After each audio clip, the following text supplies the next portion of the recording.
찬미 예수님 사랑합니다. 네, 안녕하세요. 청수성당의 김일의 신부입니다.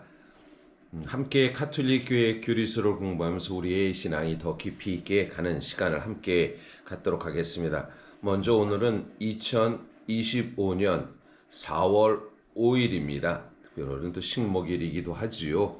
그래서 산불이 나지 않도록. 네, 어제 4월 4일자로 11시 22분으로 사실 윤석열 대통령이 이제 탄핵되고 탄핵이 이제 용인이 되고 이제 정식으로 우리나라 대통령이 아니라는 것을 이렇게 했습니다. 그 3년이 모자라는 시간 동안 참 말도 탈도 그리고 불통과 그리고 계엄을 선포했던 있을 수 없던 일을 자행했던 그 대통령이 이제 우리 곁을 떠나고 어떻게 보면 정의가 올바로 실현되는 그러한 날이 오지 않았을까라는 생각이 듭니다. 탄핵 인용이 되기 전 바티칸에 계신 우리 한국 추기경이신 분께서 이런 말씀을 유홍식 추기경님께서 성자국 국장이시죠. 말씀을 하셨어요. 정의는 선택하는 것이 아니다. 지금 결정하는 것이다. 그래서 정의로운 선택이 어제 결정이 됨으로써 있습니다. 물론 신부이기 때문에 신부라는 이름 속에서 숫자 개념이란지 이런 것을 크게 생각하지 않지만 그러나 그런 것이 또 한편 우리에게 조금 의미가 있는 것이 있습니다. 왜냐하면 윤석열이 계엄이 시작한 게 12월 3일이죠. 어제가 123일이 지난 날입니다. 또 한편 어제 어쨌든 윤석열은 그 암브로시오라는 세례명이 있습니다. 부끄럽게도 가톨릭 신자의 세례명이 있죠. 그런데 암브로시오가 사망한 날이 4월 4일입니다. 그래서 어떻게 보면 이런 의미들이 물론 약간 미신적인 것도 있겠지만 이런 의미가 우리에게 좀 어제 4월 4일 역사에 기억나는 2025년 4월 4일이 우리에게 역사적 기억이 있다라는 것을 다시 생각했으면 좋겠어요. 오늘은 신앙 고백 가톨릭 교리서 제1편 823항입니다. 교회에 대한 이야기입니다. 즉 교회는 하나로 일치되어 있고 또 일치가 단순하게 무슨 교황을 통한 일치기보다 성령 안에서 모든 것이 그리스도 안에서 일치되었다는 이야기를 합니다. 또 한편 교회는 거룩하다라는 표현을 씁니다. 823항입니다. 교회는 흠없이 거룩하다고 믿어진다. 성부와 성령과 더불어 홀로 거룩하시다고 칭송받으시는 하느님의 아들 그리스도께서 교회를 당신의 신부로 삼아 사랑하시고 교회를 거룩하게 하시려고 당신 자신을 내어주셨으며 교회를 당신과 결합시켜 당신 몸이 되게 하시고 하느님의 영광을 위하여 성령의 선물로 가득 채워주셨기 때문이다. 그러므로 교회는 하느님의 거룩한 백성이고 그 구성원들도 즉 성도, 거룩할 성, 딸을 또 백성도 해서 거룩한 백성, 성도라고 불린다. 이 거룩하다는 것은 교회 안에서 그 자체보다는 어떻게 보면 그리스도께서 거룩하시듯이 교회도 그 거룩성을 가져야 된다는 것입니다. 그래서 교회는 거룩하다라는 말을 잘못 이해하면 마치 교회가 그리스도를 넘어서서의 거룩함은 아닙니다. 그리스도의 거룩함으로 따라가는 성을 한다는 것이 그것을 말하는 것입니다. 그래서 우리는 교회의 어떠한 외형적인 모습 그리고 교회의 어떠한 이렇게 제도적인 모습에 거룩하다는 것은 아닙니다.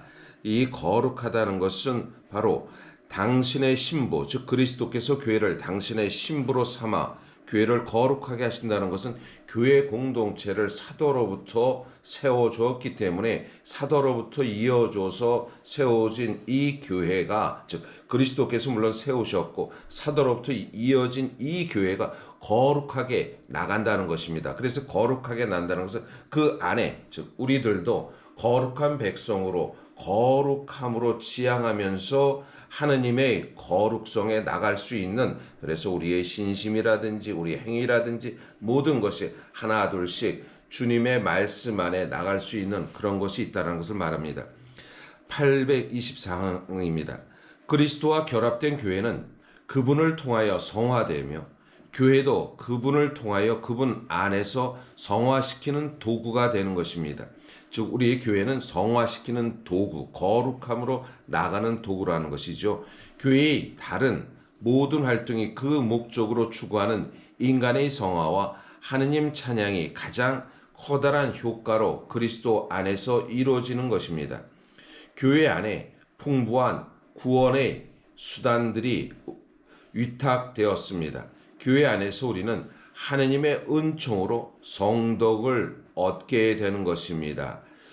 교회 안에서 하느님의 은총으로 우리가 각자 능력이 있는 분들은 개인 성화, 즉 교회 공동체를 통하지 않고도 성화될 수 있다라고 말하는 분들이 있죠. 그러나 우리 가톨릭 교회에서는 바로 교회 안에서 그 거룩함으로 나간다는 것을 얘기합니다. 우리는 나약한 존재입니다. 우리는 어떤 때는 죄인입니다.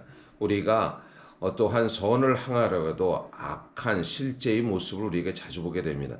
그러나 교회의 거룩함으로 우리가 나감으로 인해서 변화되어 간다는 것을 이야기하는 것입니다. 825항입니다. 교회가 이미 지상에서 참된 성덕으로 불완전하게 남아 드러나고 있습니다. 그러나 아직은 그 구성원들이 완전한 성덕을 추구해 나가야 합니다. 크고 많은 구원의 수단을 갖춘 모든 그리스도인은 어떠한 생활 신분이나 처지에서든지 하느님 아버지께서 완전하신 것처럼 완전한 성덕에 이르도록 저마다 자기 길에서 주님께 부르심을 받습니다. 자기 길에서, 저는 사제로서 특별히 지금 청수성당 본당 신부로서 내가 할 수 있는 것에 대해서 완전한 성덕으로서 그리스도의 성덕에 나아간다는 것, 그것은 하느님 백성 안에서 함께 가는 것. 그럼 가정을 이루는 분은 가정 안에서 저마다 주님의 부르심을 받는다는 것입니다.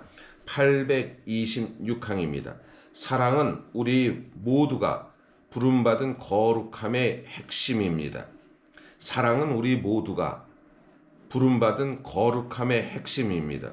서로 사랑하라 라는 것을 이야기했던 것이죠. 저는 그런 생각이 많이 듭니다. 어제 윤석열 대통령으로 당선됐다가 3년이 모자라게 이제 정식으로 탄핵되고 이제 대통령이 이제 아님을 대한민국 국민들이 그를 이제 대통령으로 받아들이지 않았던 것이죠. 이 모든 것은 바로 부름받은 거룩함 핵심인 사랑을 깨닫지 못해서가 아닐까 생각됩니다.